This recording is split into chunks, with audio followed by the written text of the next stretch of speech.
Hello viewers, how are you all? আজকে আমরা verb নিয়ে কথা বলবো। বোর্ডে অলরেডি লিখেই ফেলছি যে ভার্ব হচ্ছে একটা সেন্টেন্সের প্রাণ। আসলে ভার্ব নিয়ে আমাদের খুবই কনফিউশন। আমরা নর্মালি বলে থাকি যেটা দিয়ে কোনো কাজ হওয়া যাওয়া খাওয়া বোঝায় সেটাই ভার্ব। এক কথায় যেটা দিয়ে কোনো কাজ বোঝায় সেটাই ভার্ব। সবসময় আসলে আমরা এই সংজ্ঞাটাই ব্যবহার করে থাকি, কিন্তু এর বাইরে আমরা এভাবেও বলতে পারি যেটি দিয়ে ভার্ব হচ্ছে এমন একটি জিনিস যেটি আমাদেরকে সাবজেক্ট সম্বন্ধে তথ্য দিয়ে থাকে, অর্থাৎ সাবজেক্ট কি করছে। আবার এটাও বলতে পারি যে ভার্ব হচ্ছে এমন সেই জিনিসটি যেটি আমাদেরকে কোনো কিছুর অবস্থানে থাকা বা অধিকারে থাকাটাও বোঝায়। আমরা যদি একটু উদাহরণ লিখি তাহলে বুঝতে পারবেন। আহ, প্রথমেই আমি বলেছি যে যেটা দিয়ে কোনো কাজ করা হয় সেটাই ভার্ব। আবার বলেছি যে ভার্ব হচ্ছে আমাদেরকে সাবজেক্ট সম্বন্ধে বলে, সাবজেক্টের গতিবিধি। আবার এটিও বলেছি যে যার উপর ভিত্তি করে ভার্ব হচ্ছে সেটাই যা সাবজেক্টের উপর ভিত্তি করে যার রূপের পরিবর্তন হয়। যেমন আরেকটি উদাহরণ যদি লিখি, হি ইজ ইল, তাহলে এখন ফার্স্ট অফ অল আমরা বলেছি যেটা দিয়ে কাজ করা হবে সেটাই ভার্ব। তাহলে প্লে মানে হচ্ছে খেলা করা, তাহলে এটা একটা কাজ, তাহলে এটা অবশ্যই একটা ভার্ব। আবারও বলেছি যে যে ভার্বটা হচ্ছে সেই জিনিস যা আমাদেরকে সাবজেক্টের গতিবিধি সম্বন্ধে বোঝায়। তাহলে এখন যদি বলি যে সাবজেক্ট এখানে আই কি করে, তাহলে সাবজেক্ট ক্রিকেট খেলে, তাহলে সাবজেক্ট সম্বন্ধে আমাদের ইনফরমেশনটা কে দিল? এই ভার্ব। তাহলে এইভাবে আমরা বলতে পারি। আবার বলেছি যে যেটা দিয়ে সাধারণত স্ট্যাটিক ভার্বের ক্ষেত্রে কোনো কিছু অধিকারে থাকা বোঝায়। তাহলে এখানে আমি বলেছি আই হ্যাভ এ কাউ, তাহলে আমার ক্যাট, সরি, তাহলে আমার একটা বিড়াল আছে। আবার বলেছি যে আই অ্যাম ইল, আমি অসুস্থ। আবার এটাও বলেছি যে সাবজেক্টের উপর ভিত্তি করে যা রূপের পরিবর্তন হয় সেটাই হচ্ছে ভার্ব। তাহলে এখানে আই থাকার কারণে অ্যাম এবং এখানে হি থাকার কারণে ইজ। তাহলে আমরা দেখলাম যে সবগুলো সংজ্ঞাই ঠিক। আসলে কোনো সংজ্ঞাই কখনোই কনস্ট্যান্ট নয় এবং কোনো একটি সংজ্ঞা কখনোই একদম পারফেক্টলি পারফেক্ট হতে পারে না। এই জন্য সংজ্ঞা অনেক রকম হতে পারে এবং আমাদের সবগুলো আমরা চেষ্টা করব যত বেশি সংজ্ঞা জানা যায় আমাদের আসলে জানার পরিধিটা ততই বেশি হবে। এখন এই যে ভার্ব, আসলে এই ভার্ব এখানেই শেষ নয়। আসলে ভার্বের অনেক রকম রয়েছে এবং ভার্বের অনেক ক্লাসিফিকেশন রয়েছে। তো আজকে আমরা সেই বিষয়গুলোই দেখব। তো পৃথিবীতে যত রকম ভার্বই রয়েছে সেগুলো মূলত হচ্ছে দুই প্রকার।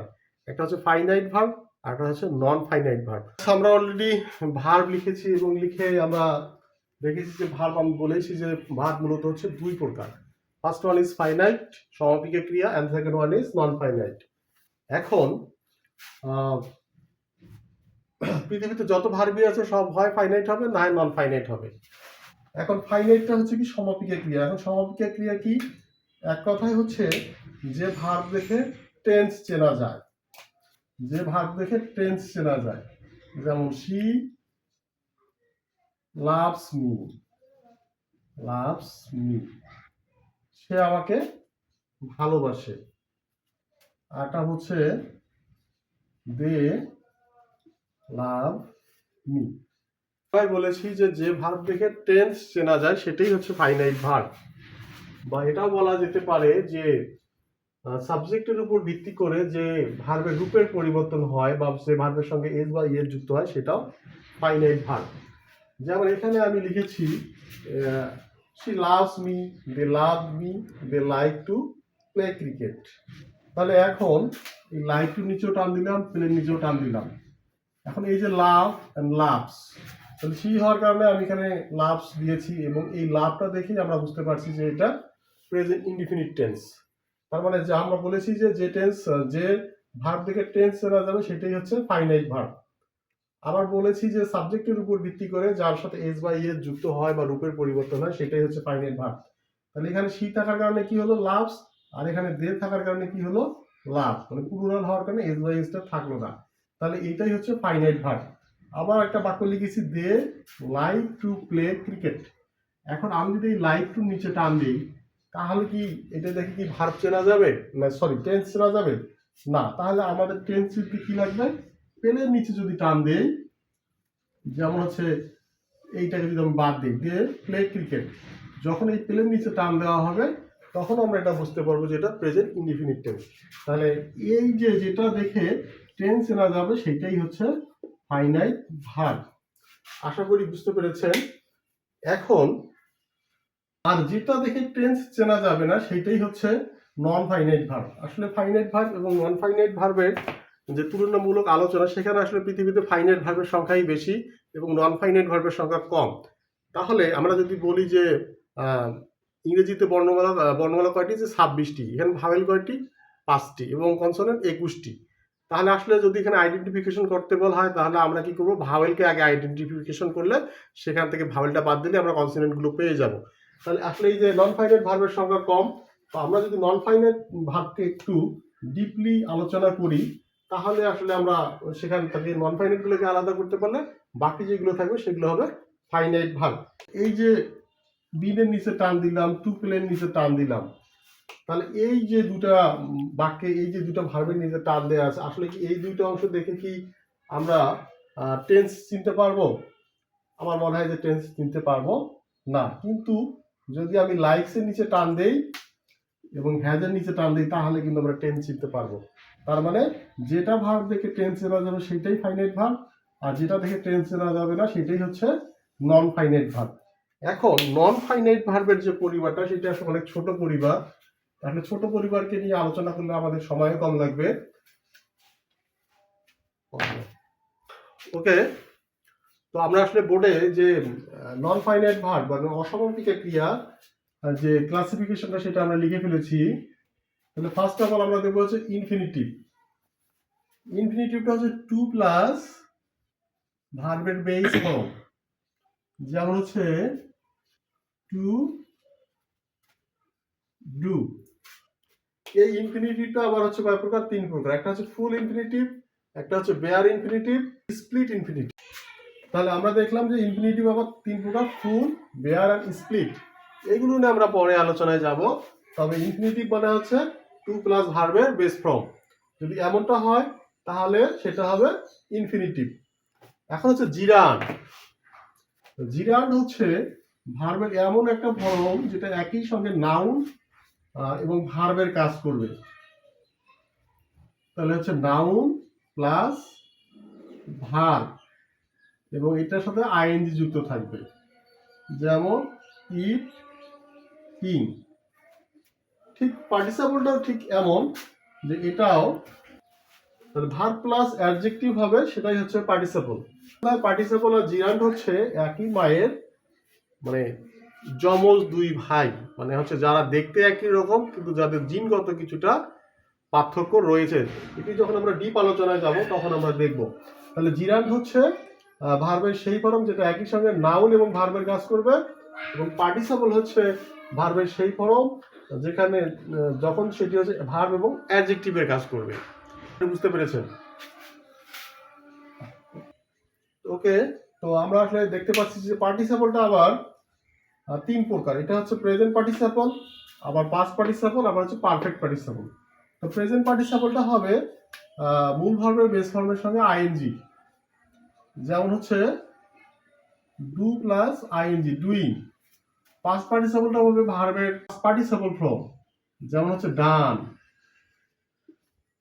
পি ভি 3, প্রিন্সিপাল ভার্বের পাস্ট পার্টিসিপল ফর্ম। আর পারফেক্ট পার্টিসিপল হচ্ছে হ্যাভিং, হ্যাভিং প্লাস পিভি 3, যেমন হ্যাভিং ডান দা ওয়ার্ক। তাহলে আমরা এখন যদি টোটাল নন ফাইনাইট ভার্বটাকে যদি আমরা এখন দেখি যে নন ফাইনাইট ভার্বের ভিতর তাহলে আসলে কি কি থাকে, তাহলে আমরা যদি দেখি যে টোটাল নন ফাইনাইট যে ভার্বের যে পরিবারটা রয়েছে সেটা হবে হচ্ছিল ফার্স্ট অফ অল জিরান। তাহলে জিরানটা হচ্ছে ভার্ব প্লাস নাউন, সেটাই হচ্ছে জিরান। এবং এরপর হচ্ছে পার্টিসিপল, ভার্ব প্লাস অ্যাডজেক্টিভ।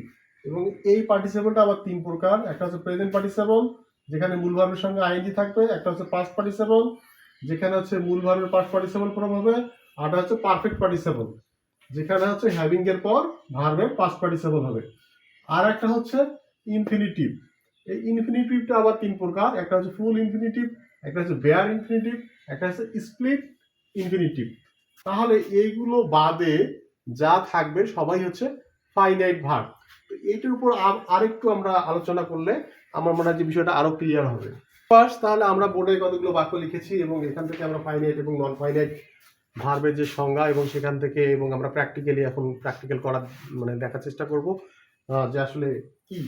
তাহলে আমরা ফার্স্ট অফ অল বলেছিলাম যে যেটা থেকে টেন্স জানা যাবে সেটাই হচ্ছে ফাইনাইট ভার্ব, এবং যেটা সাবজেক্টের উপর বেস করে যেটা হচ্ছে পরিবর্তন হবে যে ভার্ব সেটাই হচ্ছে ফাইনাইট ভার্ব। তাহলে এখন আমি যদি বলি এখানে এই যে আই ডু দ্য ওয়ার্ক, তাহলে এই ডুটা দেখে আমি এই বাক্যটিকে আইডেন্টি করতে পারবো যেটা প্রেজেন্ট ইনডিফিনিট টেন্স।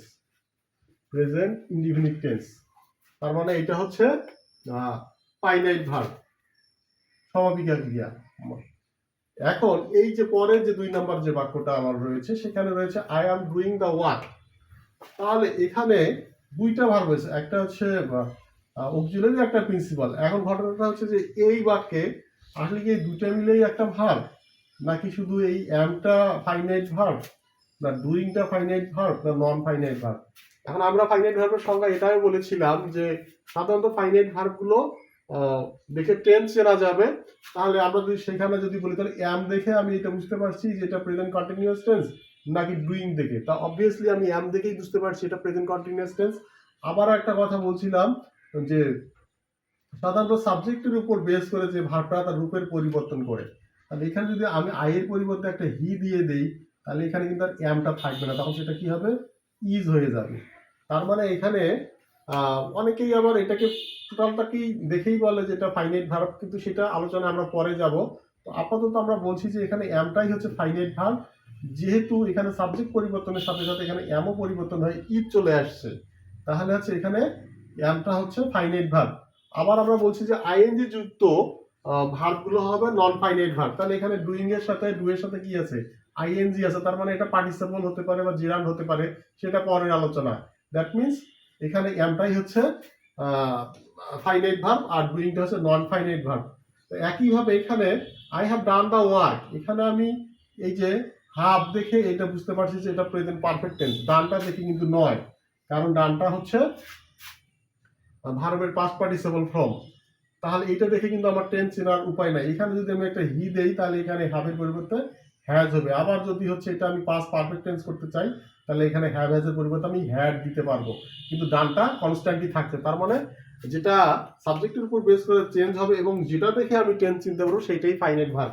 তার মানে এখানে হ্যাভটা হচ্ছে ফাইনাইট ভার্ব, কিন্তু ডানটা নয়। একইভাবে এখানে হ্যাভ বিন রয়েছে, তাহলে আসলে আমরা জানি বি বিং বিন, তার মানে এটা ভার্বের 3 নম্বর ফর্ম, কিন্তু এইখানে এই হ্যাভটাই হচ্ছে কনস্ট্যান্ট, মানে সরি কনস্ট্যান্ট নয়, এটা হচ্ছে চেঞ্জ হতে পারে, হি এর পর হ্যাজ হতে পারে। তার মানে হচ্ছে এই হ্যাভটাই হচ্ছে ফাইনাইট ভার্ব আর বাকি যেটা আছে এটা হচ্ছে নন ফাইনাইট ভার্ব। আশা করি বুঝতে পেরেছেন। এবার দেখলাম টু প্লাস ভি, তারপর হচ্ছে ভি প্লাস আইএনজি। তাহলে আমরা দেখতে পাচ্ছি যে to plus verb, verb plus ING এবং ভার্বের পাস্ট পার্টিসিপল ফর্ম এবং হ্যাভিং প্লাস ভার্বের পাস্ট পার্টিসিপল ফর্ম, এগুলো হচ্ছে নন ফাইনাইট ভার্ব, আর এগুলো বাদে যা আছে সবই হচ্ছে ফাইনাইট ভার্ব। তো আশা করি ভিউয়ার্স আপনারা বুঝতে পেরেছেন। আর আমার একটা নতুন চ্যানেল, পারলে সবাই একটু মানে দেখবেন, তাহলে আসলে দেখলে আমিও একটু উৎসাহ পাবো। আর যদি এটার উপর আরো ক্লাস দেওয়া হবে, এবং সে পর্যন্ত সবাই ভালো থাকবেন। ধন্যবাদ।